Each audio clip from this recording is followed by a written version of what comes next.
here's another one. Here we go. So I was watching a city council meeting at work one day. Don't tell the people I work with because I think I'm slaving over the books, right? I don't know why I tuned in that day. I usually don't. I usually watch at nighttime. The health department was going on some kind of a tirade about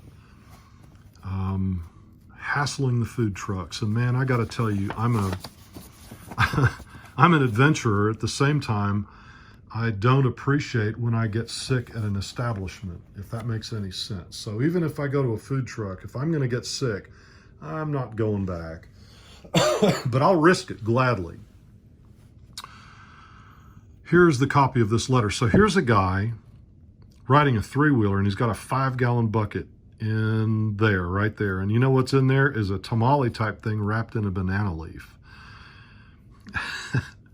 I'm on the second floor of a beach house on a K in Belize. I saw this guy riding down the street, whistled at him. He turned around and came back, and I literally threw $5 down to him, and he threw lunch to me on the second floor, and I caught it, which is a miracle in itself. Great memory, great memory. No, I didn't get sick. Yes, it was good for Belizean food. Belize was not as exciting as I thought it would be, but it was. I loved the experience, and I learned more than I can ever express.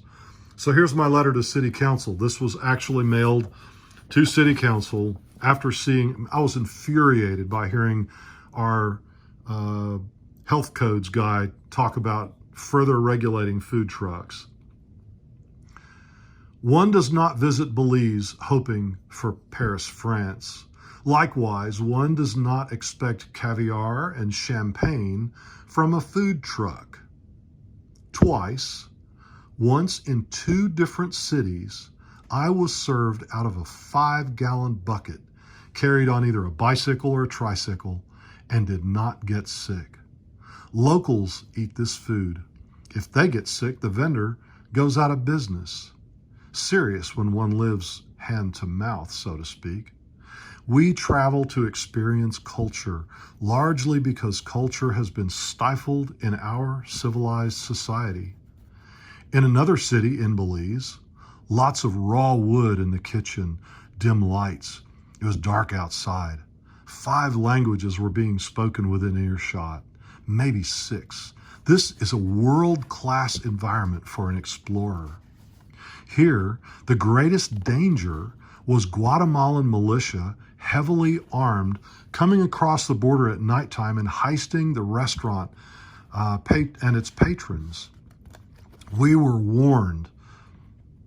Upon returning to our mud puddle here in Southeast Texas, Mel and I were having dinner and got food poisoning at Tia Juanitas on the west end of Beaumont. When I confronted management the next day, I was scoffed at. Now, this is my choice, never to eat there again and to warn people. I know what happened.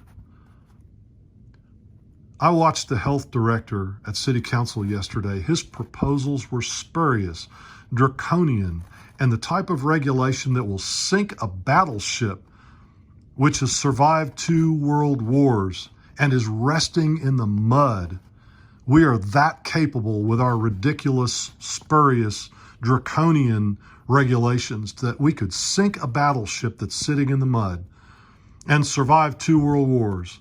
Mr. Turner, thank you for intelligent questions and concerns. Mr. Samuel, if you were so concerned about public health, why haven't you been at the forefront of accommodating active transportation in our community? Ms. Mouton, I'll ask you the same. And compliment you on your gentle nature in handling the meeting. You are just as sweet as ever. To all of you, I ask, no local exceptions to the law. There are enough state regulations. Every day, people smoke cigarettes and drink alcohol to excess every day.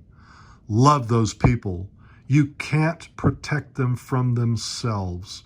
Please don't let the health department pick on the food trucks or anyone else. Please allow food trucks to be cultural in our community.